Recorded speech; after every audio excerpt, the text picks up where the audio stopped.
হরে কৃষ্ণ। সকল মাতাজি এবং প্রভুজিদের চরণে আমার প্রণাম। আমরা হরে কৃষ্ণ বাবু। পুরুষোত্তম মাসে আমরা যে স্পেশাল ক্লাস করছি সেই স্পেশাল ক্লাসের আজকে সপ্তদশ দিন, এবং সপ্তদশ দিনে আপনাদের সকলকে সুস্বাগতম। আমরা মঙ্গলাচরণ দিয়ে শুরু করব। ওম অজ্ঞানতিমিরন্ধস্য জ্ঞানাঞ্জনশলাকয়া চক্ষুरुन्मीलितं येन तस्मै श्रीगुरुभ्ये नमः। श्रीचैतन्यमनोभीष्टं स्थापितं येन भूतले स्वयं रूपा कदा मह्यं ददाति स्वपदान्तिकं। वन्देऽहं श्रीगुरु श्रीयुतपदकमलं श्रीगुरून् वैष्णवांश्च श्रीरूपं साग्रजातं सहगण रघुनाथान्वितं तं सजीवम् साद्वैतं सावधूतं परिजनसहितं श्रीकृष्ण चैतन्य देवं श्री राधा कृष्ण पादान् सहगण ललिता श्री विशाखान्वितांश्च। हे कृष्ण करुणा सिंधु दीनबंधु जगत्पते गोपेश गोपिका कांतो श्री राधा कांतो नमोस्तुते। तप्त कांचन गौरांगी श्री राधे वृंदावनेश्वरी ऋषभानुसुते देवी प्रणमामि हरिप्रिये। वाञ्छा कल्पतरुभ्यश्च कृपा सिन्धुभ्येव च पतितानां पावनेभ्यो वैष्णवेभ्यो नमो नमो। नमो विष्णुपादाय कृष्णपृष्ठाय भूतले श्रीमते भक्तिवेदान्त स्वामिनिति नामिने। नमस्ते सरस्वते देवे गौरवाणी प्रचारिणे निर्विशेष शून्यवादी पाश्चात्य देशतारिणे। जय श्री कृष्ण चैतन्य प्रभु नित्यानंद श्री अद्वैत गदाधर श्रीवासादि गौर भक्त वृंद। हरे कृष्ण कृष्ण कृष्ण हरे हरे हरे रामो रामो रामो हरे हरे। निताय गौर प्रेमानंदे हरि हरि बोल।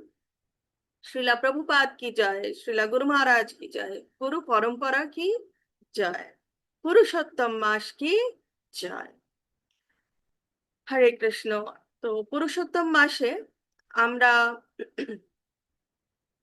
ত্রিসন্ধ্যায় যে মন্ত্র পাঠ করে থাকি, আমরা সেই মন্ত্র এখন পাঠ করব।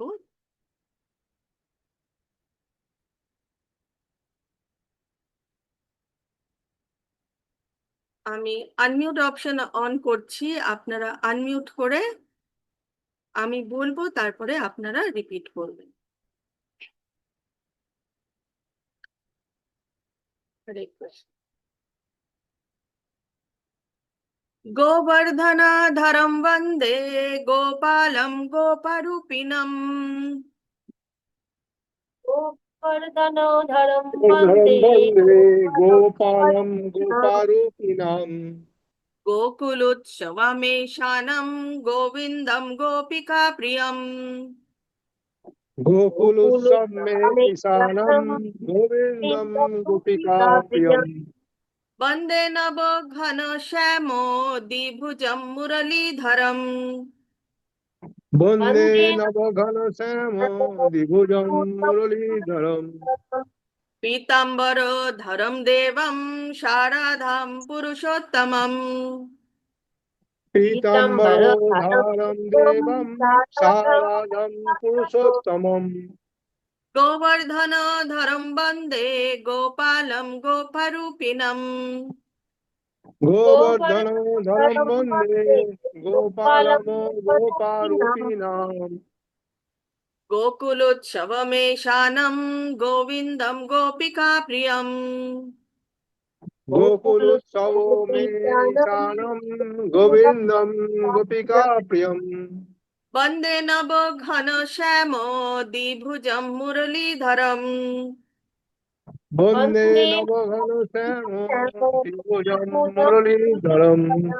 पीताम्बरधरं देवं शारदं पुरुषोत्तमम्। पीताम्बरोधारं देवं पीताम्बरधरं शारदं पुरुषोत्तमम्। गोवर्धनधरं वन्दे गोपालं गोपरूपिणम्। गोवर्धनोधरं वन्दे गोपालं गोपारूपिणाम्। गोकुलोत्सवमेशानं गोविन्दं गोपिकाप्रियम्। गोकुलोत्सव में ईशानं गोविन्दं गोपिकाप्रियम्।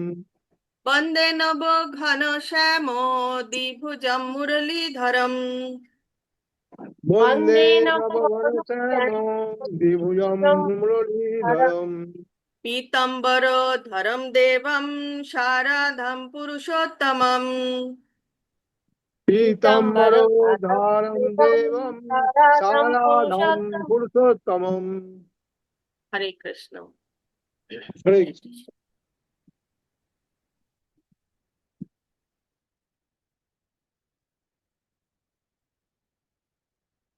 আমরা আজকে শ্রীমদ্ ভাগবতমের চতুশ্লোকী ভাগবতমটা কমপ্লিট করে নেব। তারপরে সময় থাকলে আমরা দেখব আমরা আহ, তারপরের সময়টুকু কি করতে পারি। ওম নমো ভগবতে বাসুদেবায়, ওম নমো ভগবতে বাসুদেবায়, ওম নমো ভগবতে বাসুদেবায়। नारायणं नमस्कृत्य नरं चैव नरोत्तमं देवीं सरस्वतीं व्यासं ततो जयम् उदीरयेत्। नष्टाप्राये स्वभद्रेषु नित्यं भागवत सेवया भगवते उत्तमश्लोके भक्तिर्भवति नैष्टिकी। हरे कृष्ण। আমরা শ্লোক নাম্বার 36 ছিলাম। শ্লোক নাম্বার 36 কি বলা হয়েছে? দ্বিতীয় স্কন্দের নবম অধ্যায় শ্লোক নাম্বার 36। এবা তদেবা জিজ্ঞাস্যম তত্ত্বা জিজ্ঞাসুনাত্মনঃ অন্বয়া ব্যতিরেকাভ্যাম যৎস্যাৎ সর্বত্র সর্বদা। তাহলে ভগবানকে যারা ভগবানের সন্ধান বা সত্যের সন্ধান করছেন তাদের সর্বক্ষণ সময় স্থানে ভগবানের সন্ধান করতে হবে। এবং কিভাবে ভগবানের সন্ধান করতে হবে? ভগবানের সন্ধান করতে হবে সদ্গুরুর আশ্রয় নিয়ে। সদ্গুরু যে গুরু, কৃষ্ণ এবং শাস্ত্র মেনে চলে, সেই রকম সদ্গুরুর শরণাপন্ন হতে হবে। এবং সেই সদ্গুরুর শরণাপন্ন হলে সেই সদ্গুরু আমাদের মধ্যে এই যে জড় জগতে আসা মাত্রই আমাদের মধ্যে কি ভরে পুড়ে থাকে? অজ্ঞান ভরে থাকে। তো সেই অজ্ঞানতা দূর করে জ্ঞান দান করেন কে? ভগবান শ্রীকৃষ্ণ জ্ঞান দান করেন গুরু পরম্পরা, এবং সবশেষে গুরু পরম্পরার থ্রুতে এসে গুরুর দ্বারা আমাদের মধ্যে অজ্ঞান দূর করে জ্ঞানের দীপ জ্বালিয়ে দেয়। এবং সেই যে জ্ঞানের দীপ জ্বলবে, সেই জ্ঞানের দীপ কিভাবে জ্বলবে? ভগবানের নাম রূপ গুণ লীলার দ্বারা, ভগবানের নাম জপ করার দ্বারা, ভগবানের নাম সংকীর্তনের দ্বারা। এবং সেটা বারংবার ভগবান বলছেন যে এই কলি যুগে কিভাবে ভগবানের কাছে আমরা পৌঁছতে পারি। শাস্ত্রে বলা রয়েছে, হরের নামা হরের নামাই বা কেবলম কালাউ নাস্তি এভ্যা গতির অন্যথা। তাহলে কলি যুগে হরিনাম জপ করা আর ছাড়া আর কোনো গতি নেই, গতি নেই, গতি নেই। তিনবার বলছে যে গতি নেই। এবং এই হরি নামের যে কি মহিমা, সেটা আমরা দেখেছি শ্রীমদ্ ভাগবত গীতায়, দেখেছি আমরা গতকালও দেখেছি, যেখানে ভগবান বলেছেন আপি চেত্তু দুরাচারো। সেখানে কি বলেছেন? যে অতি দুরাচারী হলেও সেও যদি একবার ভগবানের দিকে ফিরে তাকায়, কারণ আমরা তো ভগবানের দিকে ফিরে তাকাতে চাই না, আমরা বলি সময় নেই। হ্যাঁ, আমরা এত কিছু উম, এত টেকনোলজি চলে এসছে, এত সায়েন্স চলে এসছে আমাদের জীবনে। সেটাই আজকেও আমি একজনের সাথে গল্প করছিলাম যে আহ, আমরা দেখেছি এখন সবাই বলে সময় নেই গো, অনেক ব্যস্ত। সময় নেই, অনেক ব্যস্ত। কিন্তু আমি আমার ছোটবেলার আমার নিজস্ব উদাহরণ দিয়ে বলছি। আগেকার দিনে কিন্তু মানে একদম ছোটবেলায়, তখন কিন্তু এলপিজি সিলিন্ডার, ওভেন ছিল না। হ্যাঁ, ওই কাঠ দিয়ে, কয়লা দিয়ে, ভুসি দিয়ে উনুন সাজিয়ে তারপরে রান্না করতে হতো।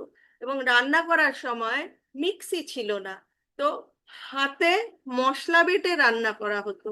ওয়াশিং মেশিন ছিল না, হাতে জামা কাপড় ধোয়া হতো। তো এই সব করার পরেও আমি দেখতাম যে ঠাকুমা বিকেলে সময় পেত, তখন আশেপাশে আর যারা তার বয়সী রয়েছে তাদের সাথে বেশি না, 15 মিনিট থেকে আধা ঘন্টা একটু গল্প করতো, দেখা সাক্ষাৎ করতো আশেপাশে তার সমবয়সীদের সাথে। তারপরে সন্ধ্যার সময় চারিদিকে ধূপ সন্ধ্যাবাতি দিয়ে তুলসী আরতি করে আমার ঠাকুমার রোজকার নিয়ম ছিল যে তিনি মন্দিরে যেতেন, ওখানে হরিনাম সংকীর্তন কীর্তন হতো, গীতা পাঠ হতো বা ভাগবতম পাঠ হতো, সেটা শুনে আবার তিনি ঠিক 8:30টার সময় বাড়িতে এসে পৌঁছে গেছে।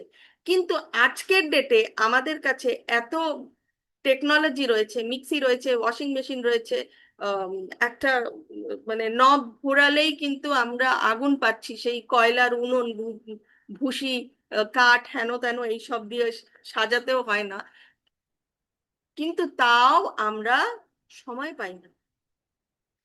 এখন তো আরো কুড়ে হয়ে গেছি, মন্দিরে যাওয়ার হয়তো সময় কম, ওই ল্যাপটপে বসেই হয়তো অনলাইনেই দর্শন করে নেওয়া হচ্ছে।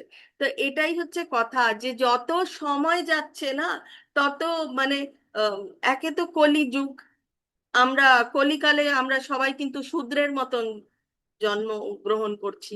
কেন শূদ্র বলা হচ্ছে? কারণ শূদ্রের কাজ কি, সব সময় কিন্তু অন্যদের ফাই ফরমাসি খেটে যাচ্ছি আমরা। আমরা যে অফিসে গিয়ে বড় উচ্চ পদে চাকরি করলেও কিন্তু তার উপরে আরেকজন আছে, সে যা ফরমাস দিচ্ছে আমাদেরকে তাই করতে হচ্ছে। তো এই রকম একটা কলিযুগের পর্যায়ে, তার উপরে তো মায়া দেবী রয়েছে, তার মানে আহ, আমরা যে মাকড়সার জাল দেখি না বিশাল বড়, তার থেকেও মানে ওনার হচ্ছে পুরো ব্রহ্মাণ্ড ঘিরে তার যে জাল, এবং একটা না, অনেকগুলো অনেক রকম দিক দিয়ে অনেক দিক দিয়ে আমাদেরকে তার জালে বেঁধে রাখে। তো কিন্তু এত কলি যুগে এত রকমের নেগেটিভিটি থাকা সত্ত্বেও একটা একটা সুপার ধামাকা অফার দিয়েছেন ভগবান, সেটা হচ্ছে হরি নাম সংকীর্তন, নাম জপ। ভগবানের নাম, রূপ, গুণ, লীলার কথা যদি আমরা আলোচনা করতে পারি, তাহলে যে যত নিচে পড়ে যাক না কেন, সেটাই বলছে যে অপি চেতু দুরাচার, যে যত নিচেই পড়ে যাক না কেন, সে যদি একবার মনটা ভগবানের দিকে ফিরায়, ভগবানের চরণ কমলে নিজের মনকে সমর্পণ করতে পারে 100%, তাহলে সেই যে দুরাচারী সেও কিন্তু উদ্ধার হয়ে যাবে। আমরা বেশি দিন আগে যেতে হবে না, আগের কথায় যদি আমরা দেখি, তো আগের গুলো গল্প মনে হবে আমাদের। এই 500 বছর আগের যে গল্প, চৈতন্য মহাপ্রভুর সময় জগাই মাধাই অব্দি উদ্ধার হয়ে গেছে। হ্যাঁ, কাজী যে কত রকম কত কিছু করেছিল, হরিনাম সংকীর্তন করতে দেবে না, সে অব্দি ভক্ত হয়ে গিয়েছিল। তো আর এই জগাই মাধাই উদ্ধার, সেটা তো ভাবাই যায় না, মানে কিভাবে জগাই মাধাই উদ্ধার হয়ে গেল। তো ও যে যত নরকীয় অবস্থায়, যার মধ্যে যতটাও অসুর ভাব থাকুক না কেন, একটা বার যদি একটু মনটা ফিরিয়ে নেয় ভগবানের দিকে, তাহলেই সে উদ্ধার হতে পারবে।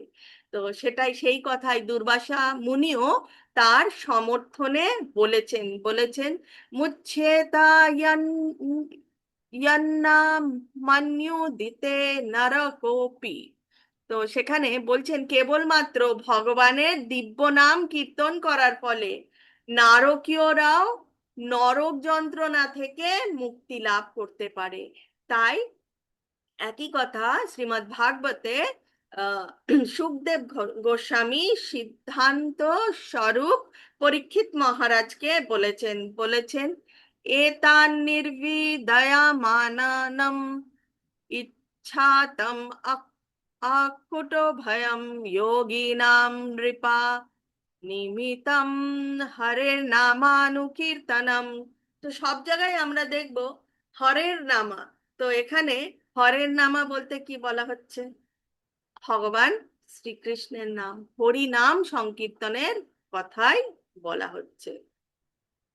তো যেটার অনুবাদে বলেছেন, হে রাজন, চরমে বিবেচনা করা হয়েছে যে সন্ন্যাসী, যোগী এবং সকাম কর্মী আদি সকলেরই বাঞ্ছিত ফল লাভের জন্য নির্ভয়ে ভগবানের পবিত্র নাম কীর্তন করা উচিত। এবং এটা বলা হয়েছে দ্বিতীয় অধ্যায়ের আহ, দ্বিতীয় স্কন্ধের প্রথম অধ্যায়ের 11 নম্বর শ্লোকে।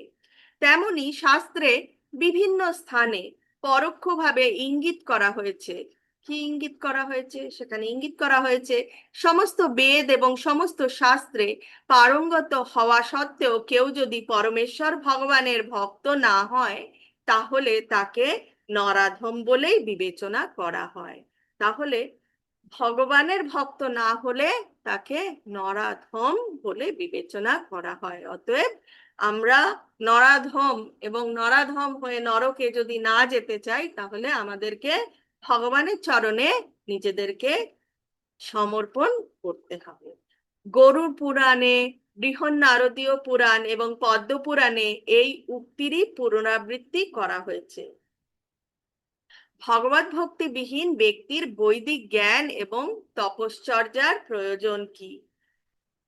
ভগবত ভক্তি যদি না থাকে এবং ভগবত ভক্তি ছাড়া যে যত শাস্ত্রই পাঠ করুক না কেন, যতই পারদর্শী হোক না কেন, তাতে কোনো লাভ নেই, কোনো প্রয়োজনই নেই, সেটা খালি সময় নষ্টই হবে।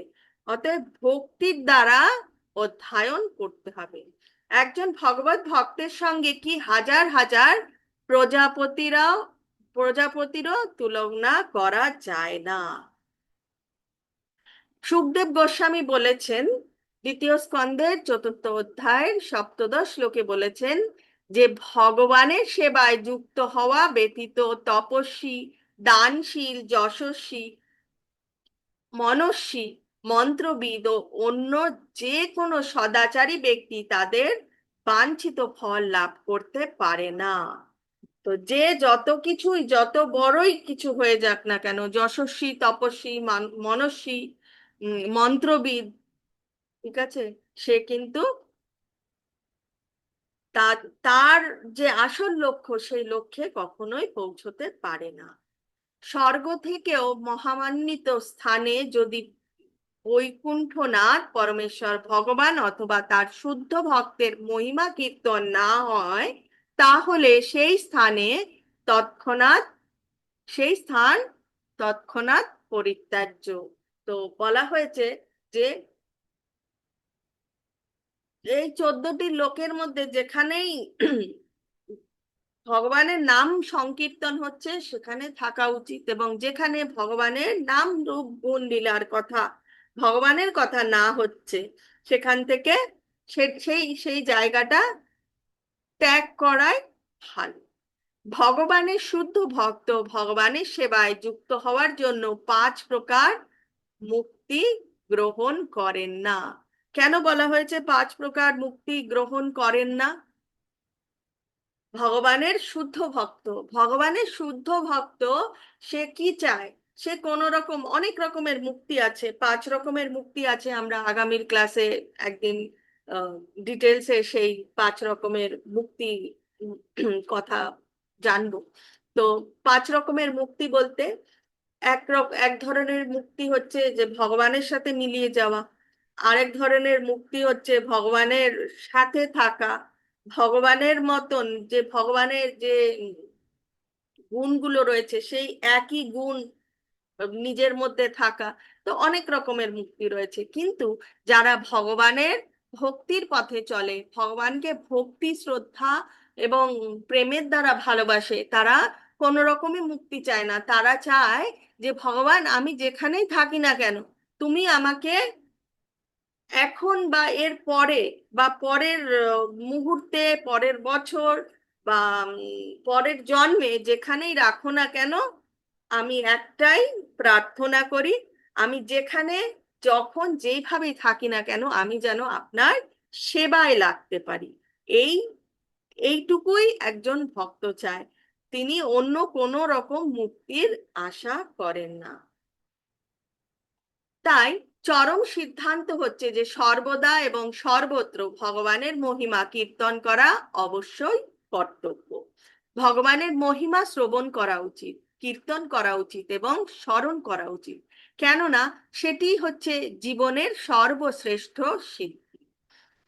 সকাম কর্ম কেবল ভোগ্য শরীর পর্যন্ত সীমিত, যোগ কেবল সিদ্ধি পর্যন্ত সীমিত, শুষ্ক দর্শন কেবল দিব্য জ্ঞানের উপলব্ধি পর্যন্ত সীমিত এবং দিব্য জ্ঞান মুক্তি লাভ পর্যন্ত সীমিত। তো এখানে যে এই যে 5 রকম বলা হয়েছে, যে সকাম কর্মে কি হবে, সকাম কর্মে আমরা এই জড় জগতে চাই, এটা চাই, ওটা চাই ভোগ করতে, দেহটা চলে যাওয়ার পরে কিন্তু সেই বস্তু আর ভোগ করতে পারবো না। তো দিব্য জ্ঞান মুক্তি লাভ পর্যন্ত। কিন্তু এই যে ভগবানের সেবা কিন্তু আমরা জড় জগতেও করতে পারি এবং ভগবানের গোলক বৃন্দাবনে গিয়েও আমরা ভগবানের সেবা করতে পারি। যদিও এই সমস্ত প্রাপ্ত হওয়া যায়, তবুও সেই মার্গে ত্রুটির সম্ভাবনা থাকে। কিন্তু দিব্য ভগবত ভক্তিতে কোনো সীমা নেই এবং অধঃপতনেরও কোনো ভয় নেই। কেন অধঃপতনের ভয় নেই? কারণ সে বলছে, সেই ভক্ত বলছে, আমি যেখানেই যাই, যেই অবস্থাতেই থাকি, সেই অবস্থা সেই ভক্তকে কখনো বিচলিত করবে না। সে চাইবে সে যখন যেভাবে যেই স্থানে রয়েছে সেখানেই ভগবানের সেবা করবে। সেই পন্থা ভগবানের কৃপায় আপনা থেকেই চরম স্তরে পৌঁছে দেয়।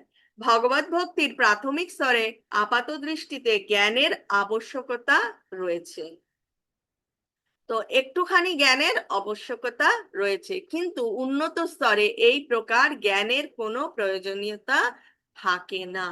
তাই ভক্তিযোগ বা শুদ্ধ ভগবত ভক্তির পন্থাই হচ্ছে পারমার্থিক উন্নতি সাধনের সর্বোত্তম তথা নিশ্চিত পন্থা।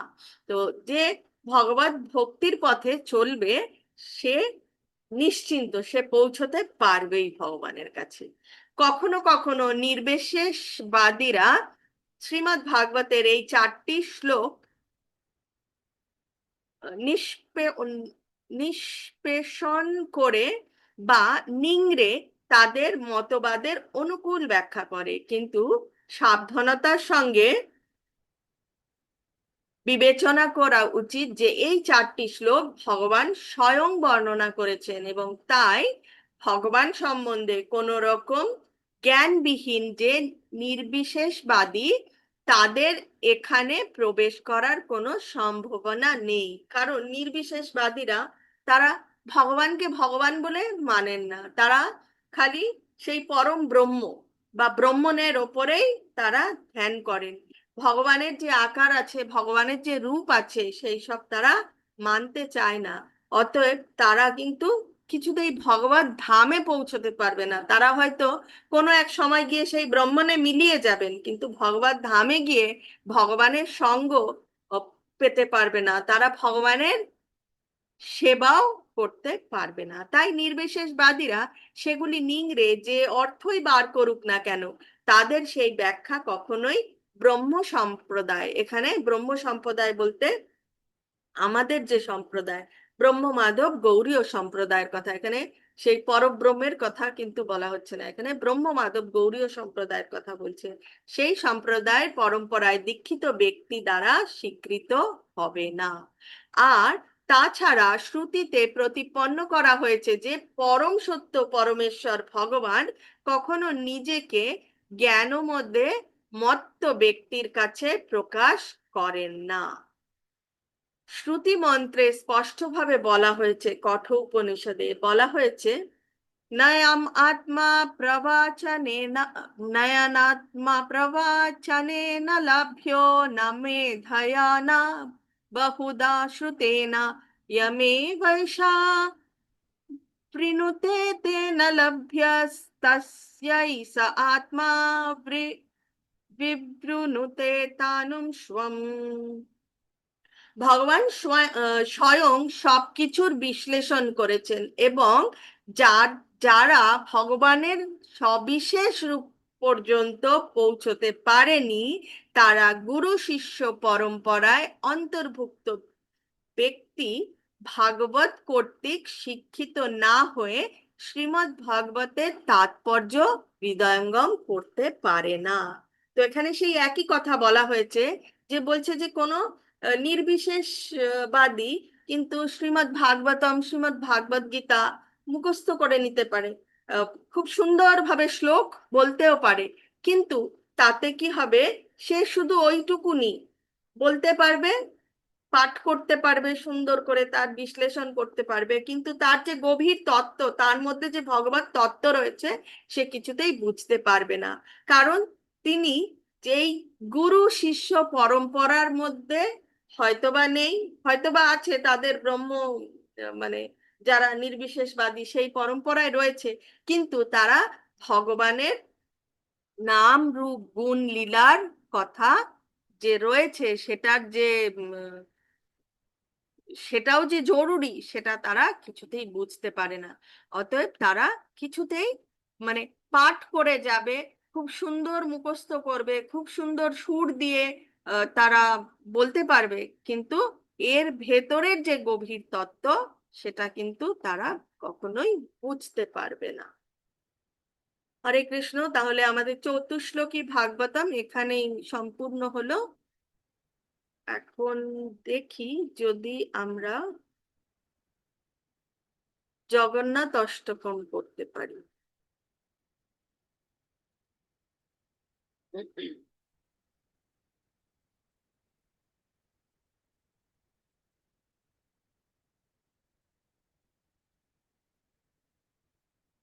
না, একটা শেয়ার করে রাখ,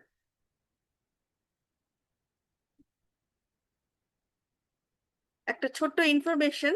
এটা হচ্ছে ধর্মের 4টি স্তম্ভ আছে। ধর্মের 4টি স্তম্ভ কি কি?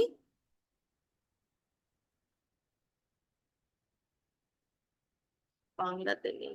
ধর্মের 4টি স্তম্ভ যার উপরে ধর্ম দাঁড়িয়ে থাকে, সেটা হচ্ছে সত্য, দয়া, তপ এবং শৌচ।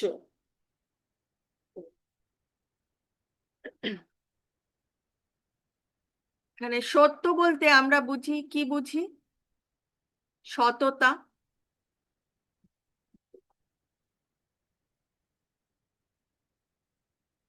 সততা আমাদের কাজে কর্মে কথায় সবের মধ্যেই সততা থাকা উচিত, সেটাই হচ্ছে ধর্মের একটা স্তম্ভ। তারপরে হচ্ছে দয়া। এখানে দয়া বলতে আমরা কি বুঝি? অন্য কাউকে সাহায্য করা, অন্য কারোর উম, জন্য ভাবা, হ্যাঁ, অন্য কারোর জন্য সমবেদনা, হ্যাঁ, এবং অন্যের মতন করে ভাবা।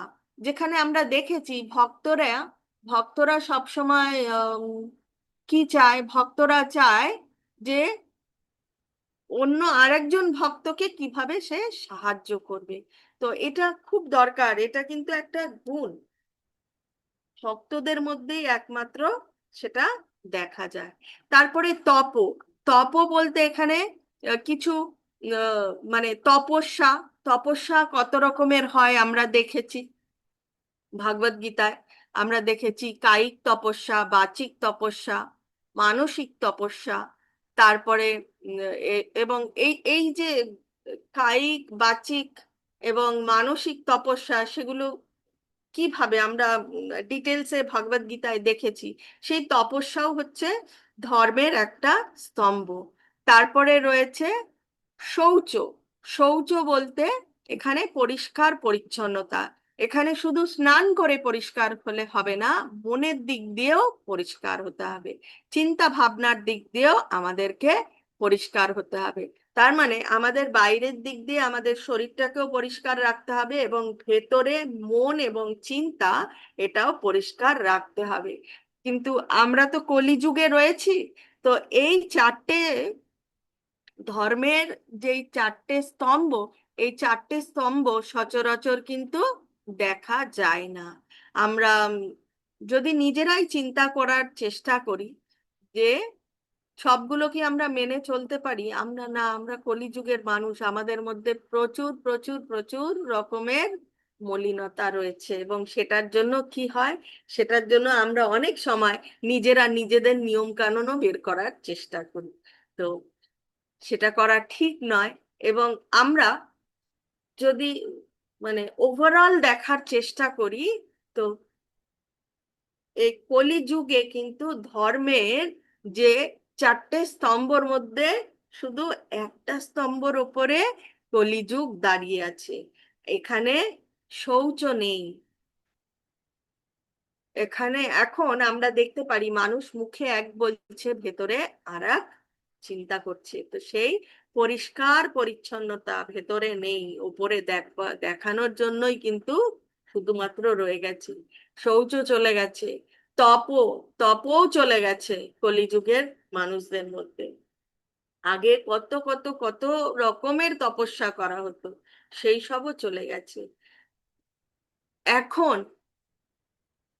দয়াও চলে গেছে, দয়াও কিন্তু নেই। কলিযুগ যে একটার ওপরে একটা স্তম্ভের ওপরে দাঁড়িয়ে আছে, সেটা একটু হলেও সততা রয়েছে মানুষের মধ্যে, একটু হলেও সততা রয়েছে, এবং এই একটির ওপরেই কিন্তু কলিযুগ দাঁড়িয়ে আছে। এবং আমরা ডিটেলসে, আমরা যদি আগামীতে আহ শুরু করতে পারি, অন্নপূর্ণা মাতাজি বলেছিলেন শ্রীমদ্ ভাগবতমের কথা, মনে হয় অন্নপূর্ণা মাতাজি বলেছিলেন বা বন্দনা মাতাজি বলেছিলেন। তো তাহলে আমরা ডিটেলসে আমরা চেষ্টা করব শ্রীমদ্ ভাগবতমও আস্তে আস্তে আস্তে আস্তে কভার করতে। হুম। এই হচ্ছে আমাদের সময় শেষের পথে চলে এসেছে, কারণ জুম আমাদের মাত্র 40 মিনিট 40 মিনিটস দেয় ফ্রিতে ক্লাস করার জন্য। তো আমি এটা অনেকদিন আগে রেখেছিলাম আপনাদের সাথে শেয়ার করার জন্য। তো এতটুকুই।